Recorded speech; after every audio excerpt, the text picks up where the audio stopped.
Abundance, wealth, health, love, peace, prosperity, and positivity. Hi, y'all. My name is Shawnice, and this is a channel where I do whatever I want. And when I say whatever I want, I mean whatever I want. This is going to be a 6-month update on my breastfeeding journey. Once your baby starts eating solid foods at around 6 months, you might think your breast milk just becomes a drink that complements them.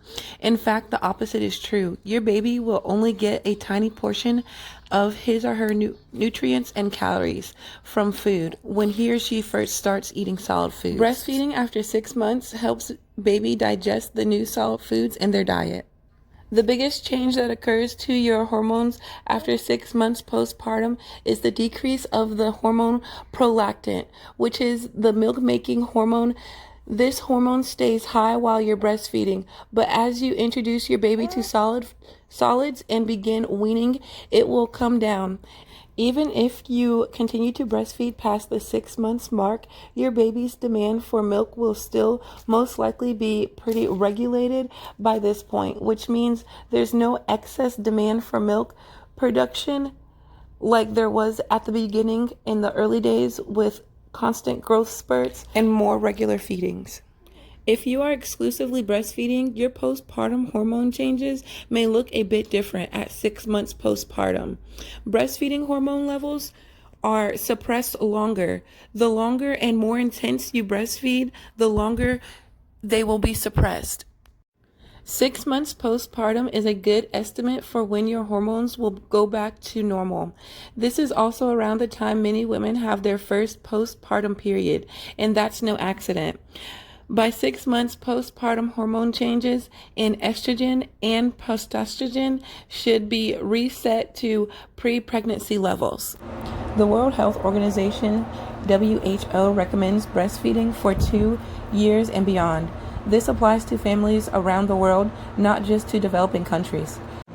It is important to note that the WHO doesn't set a maximum breastfeeding duration.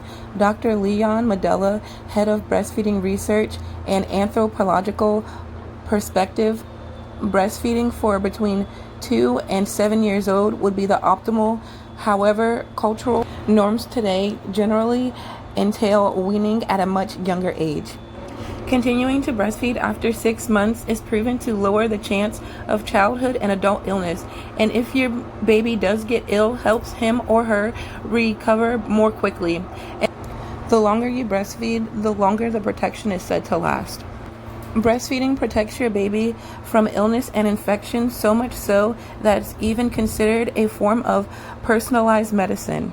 There are more benefits to breastfeeding other than your milk. It is also wonderful for nurturing and calming your baby. The act of being close to your baby, instantly responding to his and her needs, engaging in lots of eye contact also sends signals between you. Scientists think these could affect many aspects of your child's development, from appetite to academics, performance. The longer you breastfeed, the stronger the positive outcome is likely to be. Extended breastfeeding isn't just brilliant for your baby, it's also great for you. By continuing breastfeeding beyond 6 months, you lower your lifelong risk of developing heart disease, type 2 diabetes, and cancers of the breast, ovaries, and uterus. Your period may not even return until 2 years after breastfeeding for some moms. The desire to get back to your pre-pregnancy body weight is a significant one for many mothers, and breastfeeding can help you with that as well. Another bonus for breastfeeding past 6 months is it's been 6 months, so you've gotten used to breastfeeding and it should be getting a lot easier. Now, that's not for every mother because everyone's journey is different, but it should be getting a little bit easier for the most part, and your baby might start to feed less because you are feeding them table food now. So it is important to go ahead and continue to breastfeed for all of those great benefits. And this is how I like to incorporate solid foods and breastfeeding. I just whip out one of my breasts for him to drink whenever he is ready and feed him food. You guys, I have to feed him fast. He is such a little pig. I'm gonna make a video of him eating, you guys. He is so funny. He makes so many funny faces, and see him blowing bubbles and making faces at me. He is just a ham, you guys. I just love his little soul. He is just too much. I have a video talking about my labor and delivery, just a little update. You guys can go back and watch that video to know, about my uterus rupturing and all that, and how long it took before I could actually feed my baby was a big impact. So my breastfeeding journey definitely started out very, very rocky with tongue tie, getting the breast shields, and pumping. You guys, it was a lot. And I am so proud that we have made it to this point. I am still, even through all that, loving my breastfeeding journey, loving my motherhood journey, and just loving life in general. I'm so thankful, for everyone who watches my videos. And if I help you guys out, thank you so much. That I can be a blessing, and I hope that you guys continue to be a blessing as well.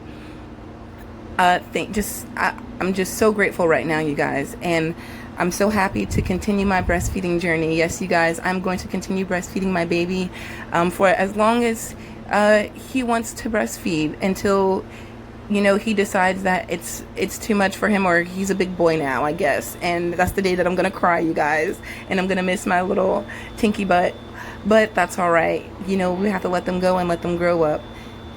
Abundance, wealth, health, love, peace, prosperity, and positivity. You guys are loved, wanted, worth it, and blessed. You guys be good and have a great day.